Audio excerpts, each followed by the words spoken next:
Howdy y'all, and welcome back to another review from Longhorn Tactical. My name is Michaela, and today we are going to go over the newest in the Oclip line from Olight, the Oclip Ultra. With its small size and easy to use clip, it's the perfect little light to bring with you on a day-to-day basis.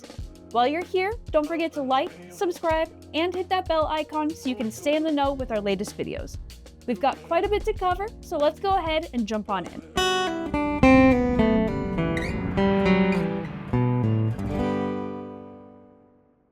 Small yet powerful, the Oclip Ultra is the perfect addition to your EDC, bringing back everything you loved about the Oclip and the Oclip Pro while simultaneously introducing a bunch of new features. The Oclip Ultra will help you get through whatever your day throws at you. Coming in at 530 lumens, the Oclip Ultra is the brightest in the Oclip line and has a maximum throw of 142 yards, or just over a football field. It features both a floodlight and a spotlight, each one featuring 5 different light levels to give you the perfect amount of light. The floodlight is great for lighting up large areas like your yard, while the spotlight is better for long-range illumination, such as when you're hiking the trails.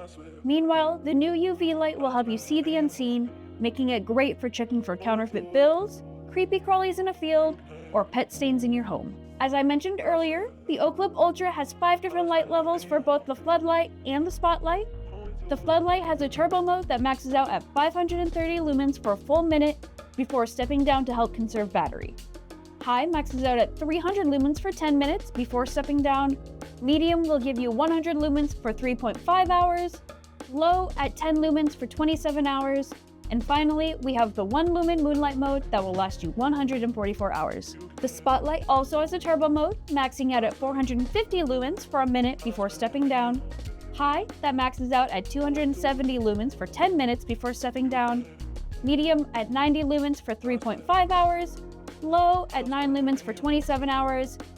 And then it also has the 1 lumen moonlight mode for 144 hours. Additionally, both the floodlight and the spotlight have a strobe and a beacon mode.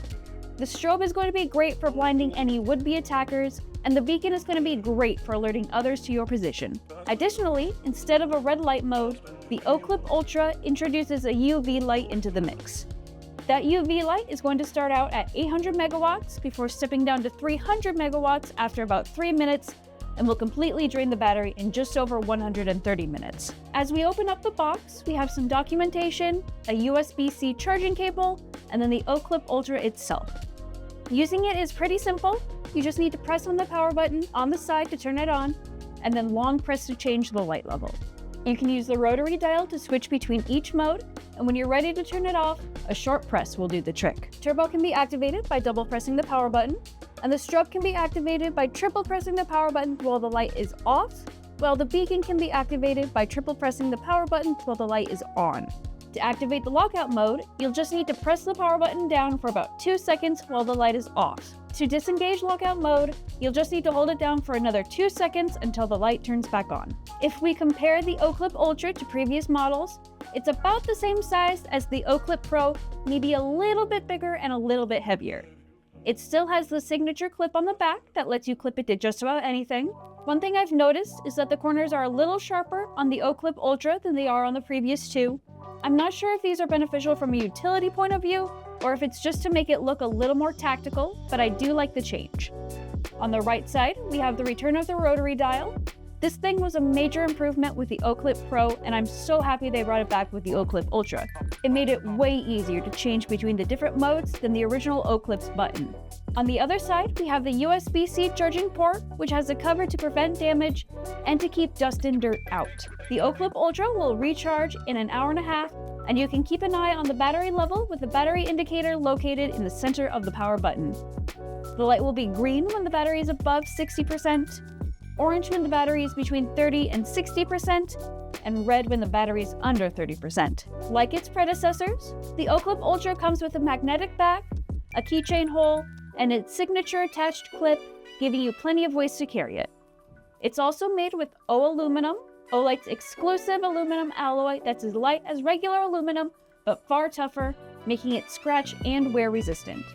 Drop it on the trails, in your garage, or even in your cluttered tool bag, and it'll still look just as good as the day you pulled it out of the box. The Oclip Ultra also has an IPX6 waterproof rating, meaning it can handle the rain or trek through a small waterfall just fine, but try not to submerge it. So then what's the difference between the Oclip Pro, and the Oclip Ultra?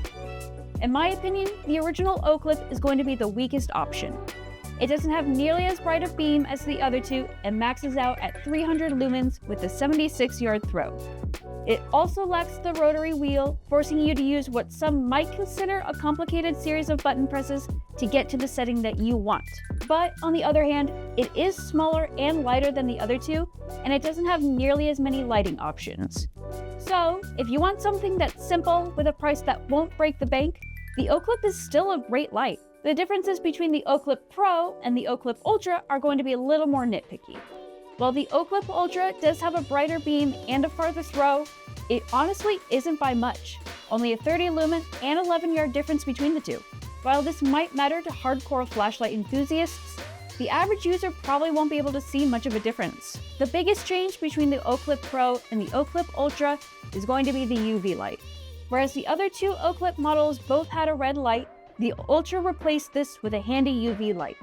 Some of you might not have a use for this, but others, like myself, will probably find it super handy.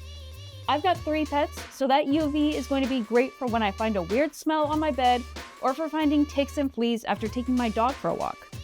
And again, the corners on the Oclip Ultra are sharper, giving it a more tactical look than the previous two. Overall, I really like the Oclip Ultra. Olight has done a fantastic job of keeping it small without skimping on the brightness. It's sturdy and it feels sturdy. I've held other lights that, while yeah, they held up to the abuse I've put them through, it still felt like they might fall apart at any minute. I don't have that problem with the Oclip Ultra. I also love the addition of the UV light. It's more useful to me than a red light option. The clip is a classic, and I love that I can attach it to just about anything, like my flannel, or my purse strap, or my finger, so I can pretend to be E.T. It's just a fun little light that works great. But enough about me. What are your thoughts on the Oclip Ultra? Do you like the updated design? Or maybe the new UV light? Thank you all so much for watching. Remember to like and subscribe so you can stay in the know, and we will see you next time.